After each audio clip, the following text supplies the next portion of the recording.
क्या India BTS के लिए सेफ कंट्री नहीं है? क्या इंडियन फैंस बीटीएस को पसंद नहीं है, या फिर बीटीएस इंडिया आना ही नहीं चाहते? ऐसा मैं नहीं, ऐसा लोग बोल रहे हैं। क्योंकि रिसेंटली तुम्हें याद होगा तो big hit entertainment and hive ने बीटीएस का वर्ल्ड टूर अनाउंस किया था, जिसमें टोटल 34 सिटीज थी, जैसे कि Goyang, Los Angeles, Hong Kong, Singapore वगैरह वगैरह। लेकिन इंडिया ना, तुम लोग का नाम नहीं।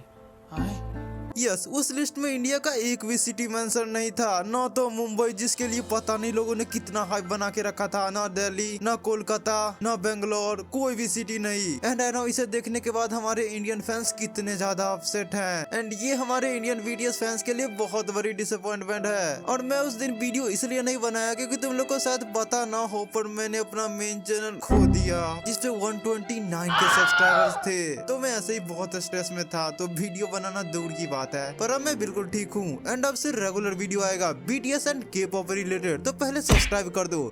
पहले चलो ऑफिशियल अनाउंसमेंट को डिटेल में समझते हैं। 14 जनवरी 2026 को सुबह 6:30 AM को वेवर्स हाइव की तरफ से ऑफिशियल नोटिस डाला गया एंड उसके तुरंत बाद ही एक्स और इंस्टाग्राम पे ये पोस्टर वायरल होना शुरू हो गया। एंड इस पोस्टर में टूर की शुरुआत अप्रैल 2026 तक गोयांग स्टेडियम साउथ कोरिया से होने वाली है। और इस पोस्टर में टोटल 79 शोज प्लान्ड है अक्रॉस द वर्ल्ड। और एंड में बोल्ड लेटर्स में लिखा है 2027 मिडिल ईस्ट एंड मोर, जो हिंट देता है कि 2027 में और भी सिटीज ऐड हो सकती है। मैं नहीं मानता।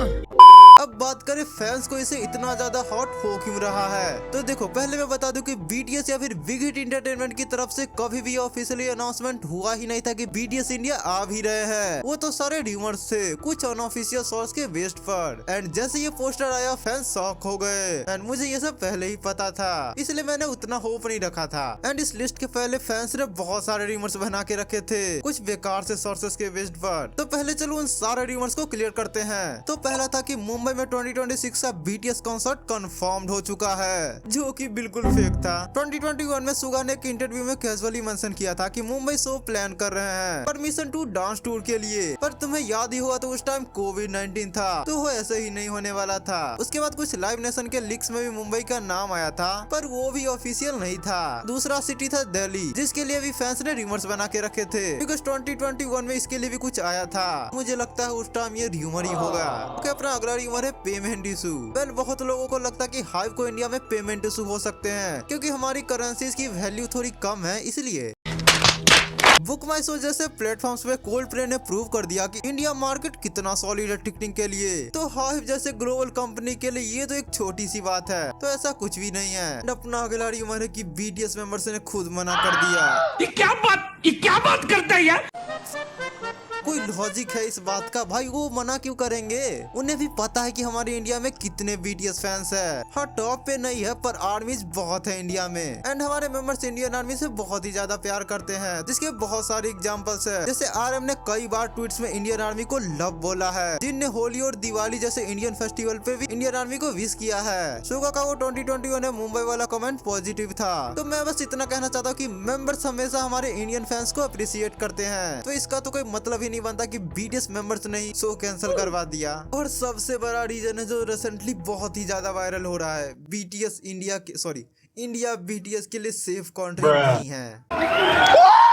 हाँ, मानता हूँ हमारे यहाँ के कुछ लोगों में सिविक सेंस की कमी हो सकती है, पर इसका मतलब ये थोड़ी ना है कि इंडिया बीटीएस के लिए अनसेफ है, या फिर मे भी हमारे कंट्री में कॉन्सर्ट में धक्का मुक्की, क्राउड या फिर फैंस में अलग ही क्रेज रहता है, उसके वजह से पता नहीं ये र्यूमर क्यों ही फैल रहा है। एंड और भी कई इंटरनेशनल आर्टिस्ट आए भाई। एंड वैसे भी हमारे स्टेडियम जैसे वानखेड़े मुंबई, डीवाई पाटिल नावी मुंबई, जेएलएन दिल्ली जो फुल्ली इक्विप्ड है इंटरनेशनल आर्टिस्ट के लिए, ये सब वीआईपी सिक्योरिटी के साथ आता है। और वैसे भी हम इंडियन आर्मीज है ना बीटीएस के सीट के लिए। अगर हम र्यूमर को हटा दे तो रियल रीजंस क्या हो सकते हैं? पहले तो इंडिया में इंटरटेनमेंट टैक्सेस और गवर्नमेंट रेगुलेशन बहुत स्ट्रिक्ट है। GST 18+, state entertainment tax up to 30%। ये सब हाई प्रोडक्शन के पॉप टूर्स के लिए कॉस्टली बनाता है। दूसरा रीजन है लोकल प्रोमोटर से डील न मिलना। मुझे लगता है 2021 में जब उन्होंने ट्राई किया होगा तो उन्हें कोई लोकल प्रोमोटर्स इजीली नहीं मिला होगा। वेल, इसके लिए इस बार शो न रखे हो, या फिर हो सकता है कि 2027 में मोर में इंडिया आ जाए, बिकॉज ये बिग हिट को भी पता है कि इंडिया में बीटीएस का फैन फैंस फॉलोइंग कितना ज्यादा है एंड अगर वो अपना कॉन्सर्ट इंडिया में लगाते हैं तो उनके लिए कितना ज्यादा प्रॉफिटेबल है, तो उन्हें ये दिख रहा होगा। पर मैं कहूँगा अभी से होप मत रखो जब तक कोई कंफर्मेशन मैसेज ना आए। हाँ, अगर तुम मेरे इस चैनल पे जल्दी से 100 के सब्सक्राइबर्स करवा देते हो तो मैं खुद BTS मेंबर जंगकुक से बात करके इंडिया में कॉन्सर्ट लगवा दूंगा।